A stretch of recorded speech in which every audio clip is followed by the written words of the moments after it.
एक कोटी रुद्राक्षरे हनुमान विग्रह गंजाम जिला आसिका बाणीविहार गुरुकृपा आश्रम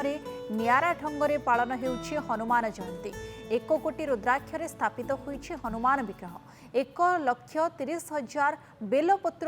तुलसी काठी लेखा जाउछि राम नाम। एहा फଳରେ सृष्टि होइछि एक आध्यात्मिक परिवेश। राम राम ध्वनि रे प्रकंपित पूरा परिवेश।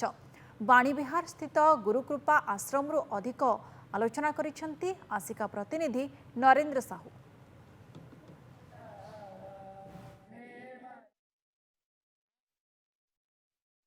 आज हूँ पवित्र हनुमान जयंती। गाँव सहर विभिन्न स्थान में हनुमान जयंती पालित होते गुरुकृपा आश्रम बाणीविहार स्थित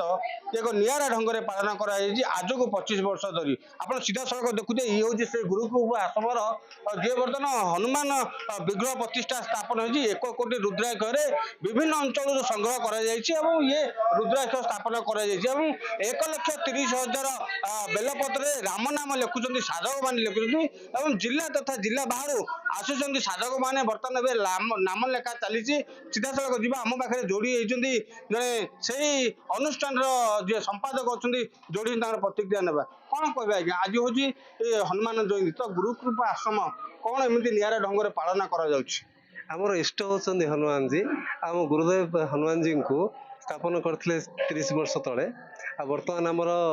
जयंती पालन होची ये आमर स्वतंत्रता होची आम 1 कोटी रुद्राक्षर एक हनुमान मूर्ति विग्रह प्रतिष्ठा करछु आ 1,30,000 बेलपत्र राम नाम लिखि तांकर प्रिय राम नाम को तांको अर्पण करछु। तो यार स्वतंत्रता कौन रही कौन संदेश देबे साधक माने ए विश्व सनातन संप्रदाय को आम यही संवाद देवा चाहूँ नाम द्वारा नामी को प्राप्त करिया अति सहज। ए आधुनिक जुगरे एते समय अभाव रे केवल नाम ही नामी पर्यंत पहुंचे पारियो यह आमर संदेश। निश्चित भाव ये हूँ गोटे संदेश आजिकल युवपीढ़ी मान गोटे संदेश दि जाऊँगी जो राम नाम लिखुंट तेरे आम पाखे जा कि साधक मान अच्छा श्रद्धालु भक्त मान अच्छा प्रतिक्रिया ना कौन कहे आपने आसुच्च आज गुरुकृपा आश्रम को आस देखुं हजार हजार साधक मैंने राम नाम लिखुंट 1 कोटी रुद्राक्ष विग्रह प्रतिष्ठा स्थापन हो हनुमान जी तो केते खुशी लगुच बहुत खुशी लगुच आमर ये जो छोट अनुष्ठान एत बड़ हो जाऊँगी एंड एत लोक आम सहित जड़ित हो जाती एंड आम समस्त को डाकुचु ये आसतु आम गुरुदेव हनुमान जी को विग्रह को देखिकी जातु एंड आज जेहेतु हनुमान जी जन्म उत्सव समस्ते उत्साहित भाव में पालन करते। निश्चित भाव जहाँ कहते आज हूँ हनुमान जयंती उत्सव जोटा कि यही अंचल जी साधक मैंने आसुच्च जिला तथा जिला बाहर